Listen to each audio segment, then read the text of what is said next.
नमस्कार, astro factors में आपका स्वागत है। मैं हूं डॉक्टर हरीश। मुझे ये कहना है कि जो आपके चैनल को सब्सक्राइब करने का जो प्रक्रिया है, ये थोड़ी सी अपेक्षाकृत कम है।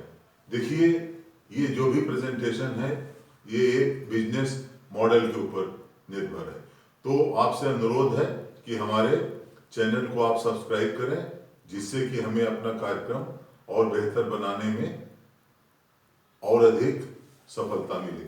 आज हम चर्चा करेंगे एक कुंडली की। कुंडली हमने कहीं से प्राप्त की है और ये कुंडली है श्री भरत जी की। जो भरत जी का चरित्र है,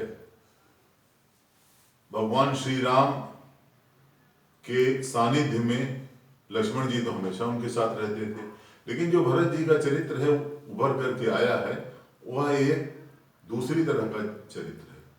और पूरा जो अयोध्या कांड है भरत जी के चरित्र से यह पूरी तरह से भरा हुआ है। ये कुंडली है भरत जी की और रामचंद्र जी से मिलती जुलती कुंडली है। चूंकि हमने बताया था कि भगवान श्री राम की कुंडली को ड्रा करने की सामर्थ्य हमारे अंदर नहीं है, लेकिन फिर भी उनकी प्रेरणा से, उनकी कृपा से भरत जी की कुंडली हमने यहाँ पर ड्रा की हुई है। ये देखिए आप, इसमें ये मीन लग्न की कुंडली है और उसी तरह से जितने ग्रह हैं, अधिकतर ग्रह इसमें सब उच्च के हैं। शनि खाली एक ऐसा है जो कि त्रिक भाव में है, यानी कि शनि अष्टमेश है, 8वें स्थान पर शनि है। अब देखिए, व्याख्या करना आवश्यक ये है कि जब भरत जी लौट करके आए तो सबसे पहले उन्होंने वशिष्ठ जी से पूछा कि भाई ये सब कैसे हुआ महाराज। तब देखिए जो उन्होंने ज्योतिष की व्याख्या की कि उसमें उन्होंने कहा कि सुनहु भरत भावी प्रबल, सुनहु भरत भावी प्रबल, बिलख कहूं मुनिनाथ, हानि लाभ जीवन मरण जस अपजस विधिहात। यानी कि विधाता ने जो संरचना आपके लिए की होगी वो तो आपको अवश्य प्राप्त होगा। तो इसी प्रकार से देखिए ज्योतिष के बारे में भी उन्होंने कहा है। आगे एक प्रसंग आता है जब भरत जी फिर भी उन्होंने कहा नहीं भाई, एक बार हमको चित्रकूट चलना चाहिए और चित्रकूट चल करके वहां भगवान श्री राम से अनुरोध करना चाहिए कि वो पुनः वापस आए। तो उसमें एक प्रसंग आता है कि निषाद राज जब श्रृंगवेरपुर एक जगह है, जब आप अयोध्या से प्रयागराज जाएंगे तो प्रतापगढ़ डिस्ट्रिक्ट में जहां गंगा नदी सबसे पहले बीच में आती है, श्रृंगवेरपुर में ही निषाद राज जी की नौका से आज श्री रामचंद्र जी ने गंगा जी को पार किया था। तो उसमें एक प्रसंग आता है, उसमें कहते हैं निषाद राज को लोगों ने बताया कि एक चतुरंगड़ी सेना आ रही है और बता रहे हैं कि भरत जी हैं और काफी और लोग हैं। तो उन्होंने कहा कि भाई तब तो इसका सामना करना चाहिए और ये तो गलत बात है।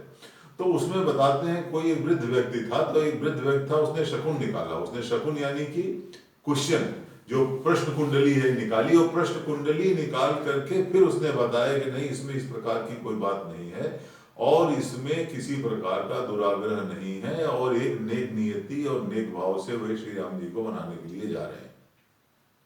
तो उसने पुनः फिर निषाद राज ने आया और उनका स्वागत किया और उनका हर प्रकार से उनको श्री गंगा जी को पार करने में सहायता प्रदान की। अब देखिए आगे चल करके वही चित्रकूट गए वहां पर। अब वहां पर कामदगिरी पर्वत का एक बहुत ही प्रमुख स्थान है और उसमें लिखा है कि कामद गिरि राम प्रसादा अवलोकत अपहरित विषादा, यानी कि कामदगिरी पर्वत एक ऐसा है जिसको कि देखने मात्र से ही विषाद समाप्त हो जाते हैं। अब पुनः इस कुंडली की ओर आते हैं तो इस कुंडली में देखिए भगवान श्री राम की कुंडली भी कर्क राशि की थी और इनकी कुंडली मेष राशि की, यानी दोनों कुंडलियां ऐसी हैं जो एक प्रकार से जलीय राशि मानी जाएगी, यानी कि जिनका हृदय बहुत ही विशाल होगा। केवल एक विसंगति क्या है कि यहाँ पर जो शनि है, यद्यपि तुला राशि का जो शनि है ये उच्च का माना जाता है। शनि तुला राशि का उच्च का माना जाता है, मेष राशि का निम्न का माना जाता है। और इसके अतिरिक्त अगर आप ये देखें तो राहु केतु के एक्सिस भी 4-10 की एक्सिस ठीक ठाक है। तो जो उनको शनि का अष्टमेश शनि है उसका परिणाम उनको मिला। और लेकिन बाकी जो ग्रह थे श्रेष्ठ के थे। श्री राम भगवान की कुंडली में भी मैंने बताया था कि जो बुध है 11वें स्थान में है और यहाँ पर बुध तीसरे स्थान में है, यानी कि ना काहू से दोस्ती ना काहू से बैर।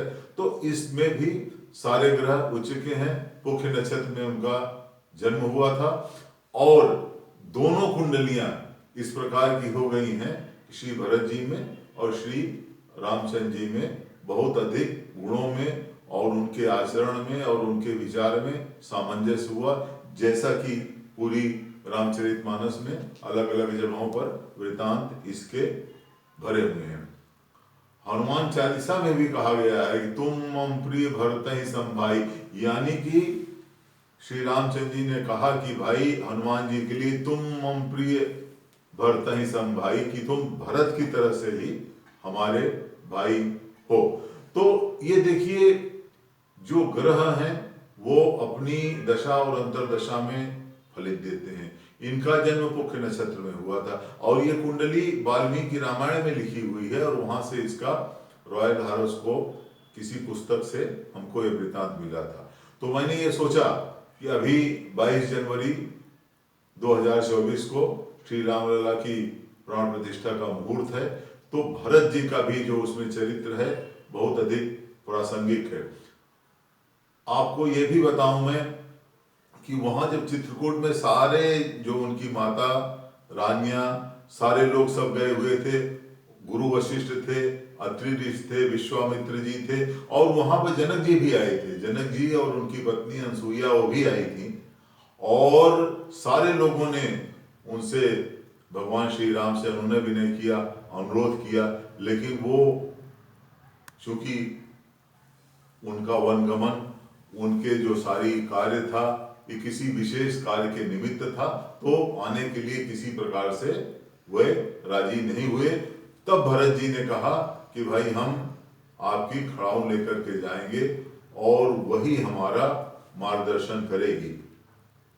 भरत जी का और भी चरित्र है, उसमें बताया गया कि आचार्य भगवान श्री राम ने कहा कि आप वहां जाइए और जितने पवित्र नदियां हैं और जितने पवित्र सरोवर हैं सबका जल लीजिए। एक विशेष स्थान है उसका नाम भरतकूप है। आज भी भरतकूप रेलवे स्टेशन और जगह है वहां, और सारी नदियों का और सारे सरोवरों का सारा जल भगवान श्री राम के निर्देशानुसार उन्होंने उसमें समाहित किया था और वह जगह आज भी भरतकूप के नाम से जानी जाती है।